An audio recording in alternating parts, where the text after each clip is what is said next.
Hi hello నమస్తే అండి. ఈరోజు మనం చేసుకోబోయేటువంటి రెసిపీ అండి బెండకాయ పచ్చడి అండి.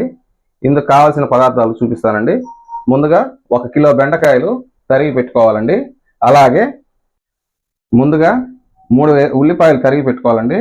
అలాగే ఒక 4-5 టమాటాలు తరిగి పెట్టుకోవాలా. అలాగే కొద్దిగా కొత్తిమీర, అలా అలాగే అందులోకి ఒక 1/2 కిలో పచ్చిమిరపకాయలండి. ఇవి పచ్చిమిరపకాయలు అనేది మీ స్పైసెస్ తగ్గట్టు వేసుకోండి. నేనైతే 1/2 కిలో వేసానండి. ముందుగా స్టవ్ ఆన్ చేసుకోవాలండి. బెండకాయలు ఒక 10 నిమిషాలు మగ్గనివ్వాలండి. ఇందులోనే కొద్దిగా నూనె వేసుకోవాలండి. ఒక 4 చెంచాల నూనె వేసుకోవాలండి. ఇవి ఒక 10 నిమిషాల పాటు బాగా మగ్గనివ్వాలండి.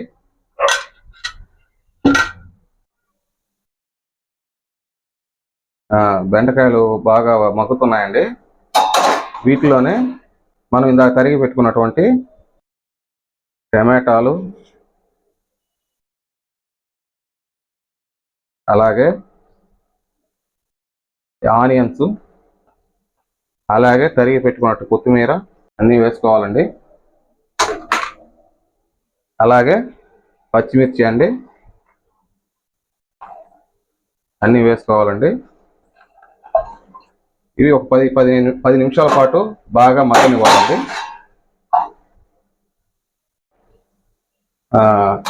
ఏమండి ఇప్పుడు బాగా ఉడుకుతూ ఉన్నాయండి.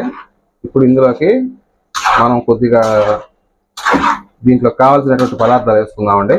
కొద్దిగా రాళ్ళ ఉప్పు అండి, పసుపు అండి, కొద్దిగా చిల్లీ పౌడర్ అండి, కొద్దిగా అంటే ఆల్రెడీ పచ్చిమిరపకాయలు వేస్తున్నాము, కొద్దిగా చిల్లీ పౌడర్ అండి, అలాగే కొద్దిగా ధనియా పొడి అండి, ఒక 4 స్పూన్లు అనుకోండి. ఇది కేజీ బెండకాయ పచ్చడి అండి. అలాగే కొద్దిగా అల్లం పేస్ట్ అండి, ఒక 2 చెంచాలండి. ఇవన్నీ బాగా కలుపుకోవాలండి.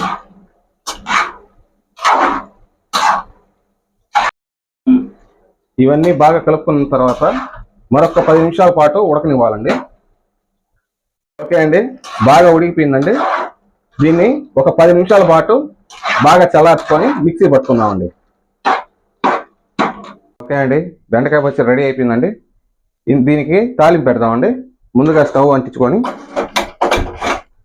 దీంట్లో ఒక 4 స్పూన్లు 4 గంటలు నూనె పోసుకోవాలండి.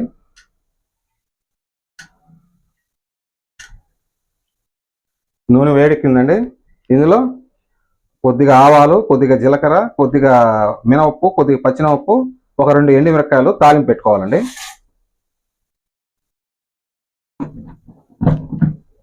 అలాగే కొద్దిగా కరివేపాకు వేసుకోవాలండి.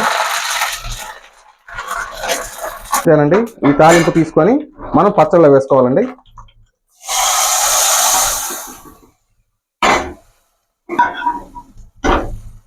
పచ్చడి బాగా కలపెట్టుకోవాలండి.